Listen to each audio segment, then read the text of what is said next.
And I'll attack me. No, I'm not going to attack you. Makes me sad. I actually don't disagree with you because you do so well at talking out of both sides of your mouth. There's half of what you say that I agree with. It makes me sad, Still like with I us said, on set, Bob. we have Bob Woodward, Andrew Wow. Mitchell staying with us. Joining us now, national correspondent for The Atlantic, Jeffrey Goldberg, an MSNBC political analyst, and former chairman of the Republican National Committee, Michael Steele. So what was your question? You pander, and yet you agree that it was a political freak show.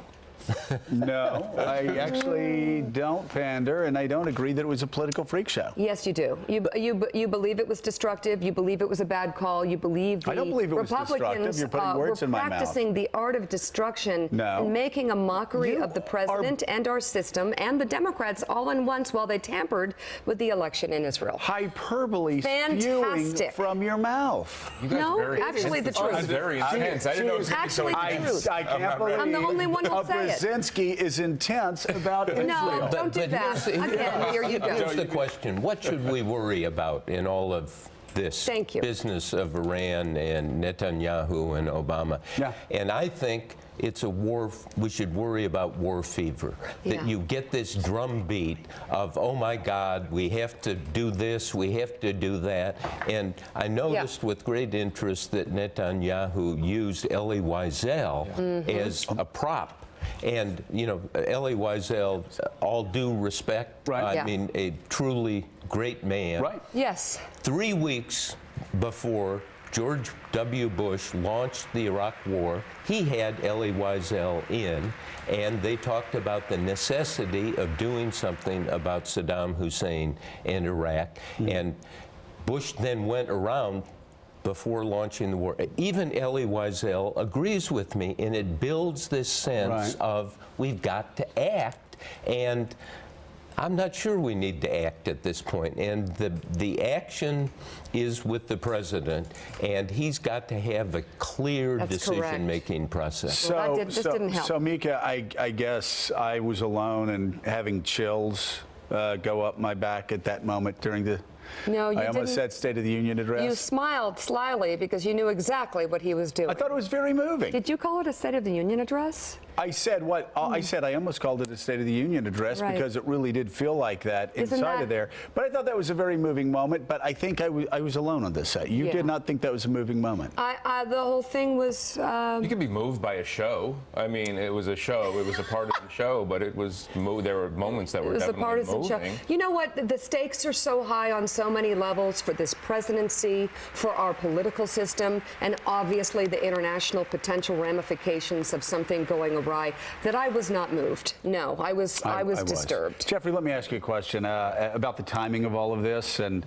Completely coincidental. Yeah. Well, completely coincidental. But, you know, people look at Netanyahu's election, and certainly if it were 2 weeks after his election, that would be different. I'm just talking about, as Mika and I have been debating this now for a couple of weeks, talking about how Americans, I know, woo, don't I? We've all been watching. But just talking about psychologically the impact of Jews getting gunned down in a deli in Paris, Jews getting gunned down in Copenhagen, Netanyahu telling European Jews, come home. Right.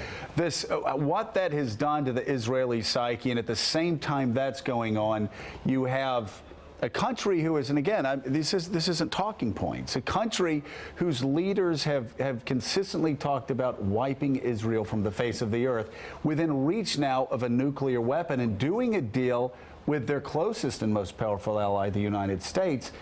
Certainly some of us could understand why the Israelis would feel like back into a corner. It's completely understandable. It's absolutely understandable if you have the resurgence of anti-Semitism across parts of the world, and you have a leader in Iran who openly calls for the destruction of the only Jewish state and to use violence and to sponsor violence. Actually, it's not just talking. They actually sponsor the bombings in Argentina, of course, were traced back to Iran.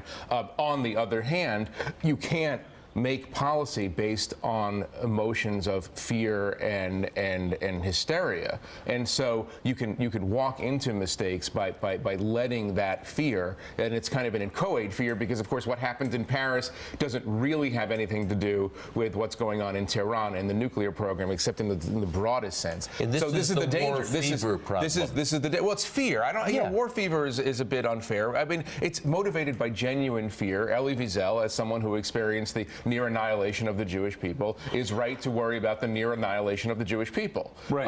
On the other hand, you know, there has to be an openness, I think, to the idea that a negotiated settlement to this, while not emotionally satisfying, because these are bad people in Iran, is better than the alternative. And that's the problem with the speech yesterday. What was the alternative? I mean, if you don't try to negotiate, if you think that no negotiation is good enough, then you're heading on another path, and that path is pretty dangerous. I think part of what drives a lot of this, and listening to the both of you, really, for me, boils down to two questions.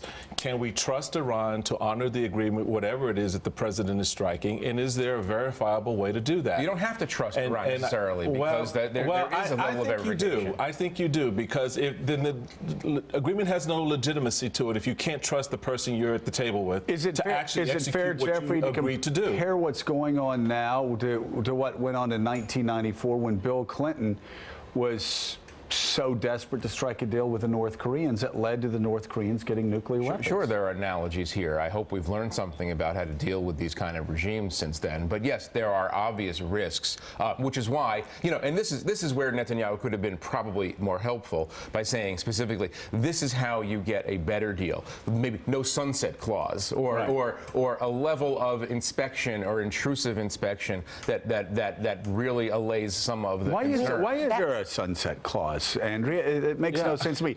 You can never have a nuclear weapon, but this deal sunsets in 10 years. Yeah, and that's what got them past the hurdle of the Iranians refusing to negotiate. You could argue that right now, with oil prices dropping, Iran is under more pressure from that than it was even from the sanctions. It's already gotten out of some of the sanctions by agreeing to freeze, and it has lived up to what it promised to do last January, then extended past July. In this interim agreement, as the president says, as Kerry says, they have not broken out. They've frozen what they were supposed to do. How do we know that? Well, because they claim that there has been intrusive inspections by the UN.